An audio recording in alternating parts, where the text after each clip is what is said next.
Tesis sobre el cuento. 1. En uno de sus cuadernos de notas, Chejov registra esta anécdota. Un hombre en Montecarlo va al casino, gana 1 millón, vuelve a su casa, se suicida. La forma clásica del cuento está condensada en el núcleo de ese relato futuro y no escrito.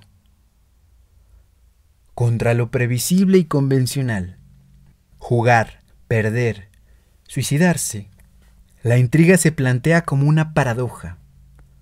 La anécdota tiende a desvincular la historia del juego y la historia del suicidio. Esa escisión es clave para definir el carácter doble de la forma del cuento. Primera tesis. Un cuento siempre cuenta 2 historias. 2. El cuento clásico, Poe Quiroga, narra en primer plano la historia 1, el relato del juego, y construye en secreto la historia 2, el relato del suicidio. El arte del cuentista consiste en saber cifrar la historia 2 en los intersticios de la historia 1.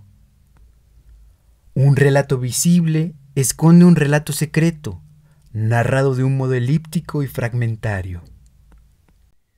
El efecto de sorpresa se produce cuando el final de la historia secreta aparece en la superficie. 3. Cada una de las 2 historias se cuenta de modo distinto.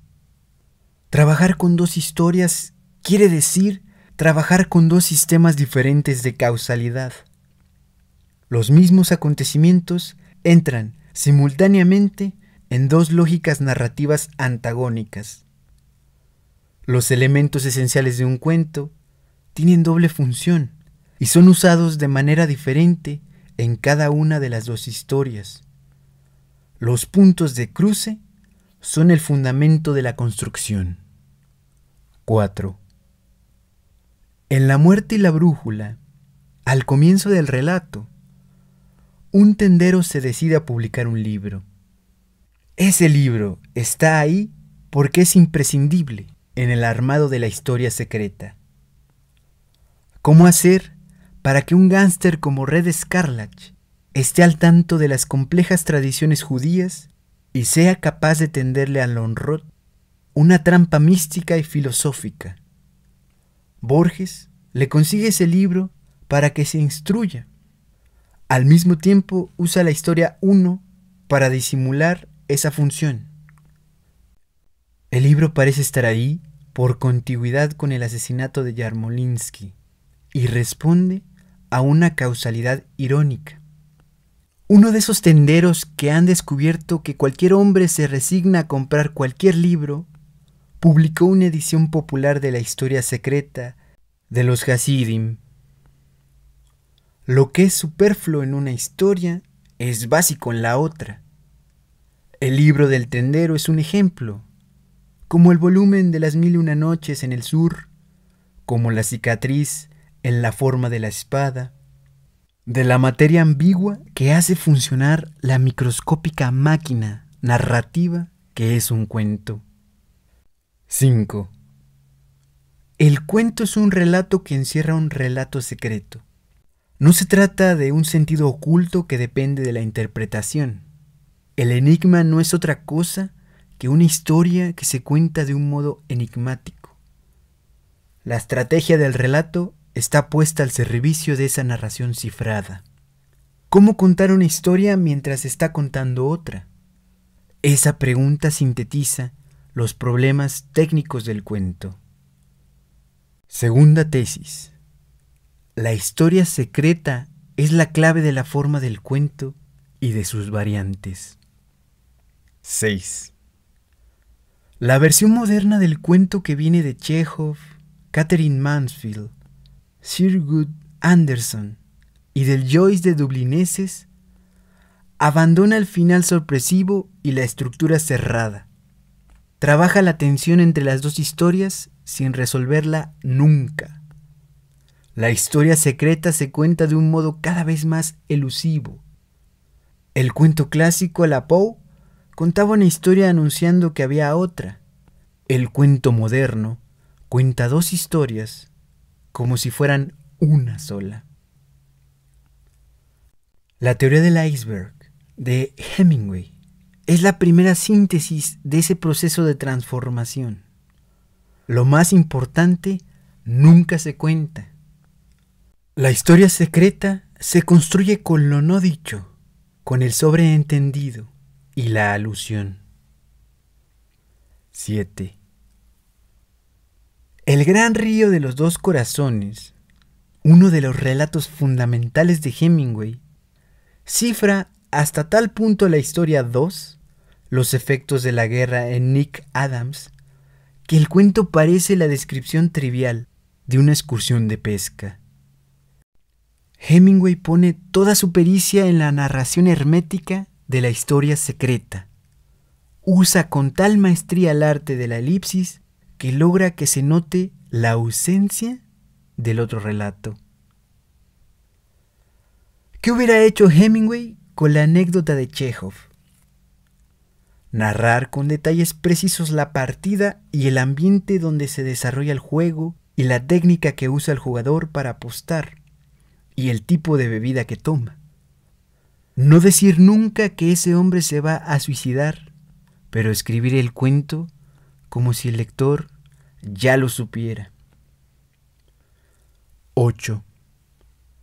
Kafka cuenta con claridad y sencillez la historia secreta y narra sigilosamente la historia visible hasta convertirla en algo enigmático y oscuro. Esa inversión funda lo kafkiano. La historia del suicidio en la anécdota de Chekhov sería narrada por Kafka en primer plano y con toda naturalidad. Lo terrible estaría centrado en la partida, narrada de un modo elíptico y amenazador. 9. Para Borges la historia 1 es un género y la historia 2 es siempre la misma. Para atenuar o disimular la esencial monotonía de esa historia secreta, Borges recurre a las variantes narrativas que le ofrecen los géneros. Todos los cuentos de Borges están construidos con ese procedimiento. La historia visible, el juego en la anécdota de Chekhov, sería contada por Borges según los estereotipos, levemente parodiados, de una tradición o de un género. Una partida en un almacén, en la llanura enterriana, contada por un viejo soldado de la caballería de Urquiza, amigo de Hilarlo Ascasubi.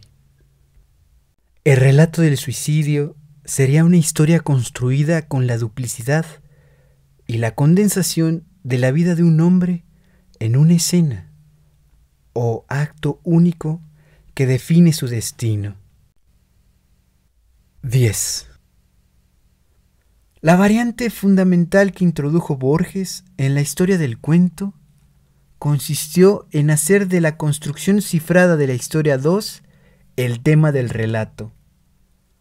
Borges narra las maniobras de alguien que construye perversamente una trama secreta con los materiales de una historia visible. En La muerte y la brújula, la historia 2 es una construcción deliberada de Scarlatti. Lo mismo sucede con Acevedo Bandeira en El muerto, con Nolan en el tema del traidor y del héroe, con Emma Suntz.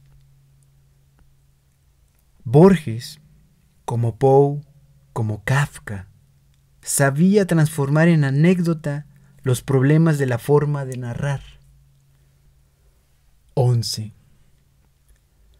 El cuento se construye para hacer aparecer artificialmente algo que estaba oculto. Reproduce la búsqueda siempre renovada de una experiencia única que nos permita ver, bajo la superficie opaca de la vida, una verdad secreta.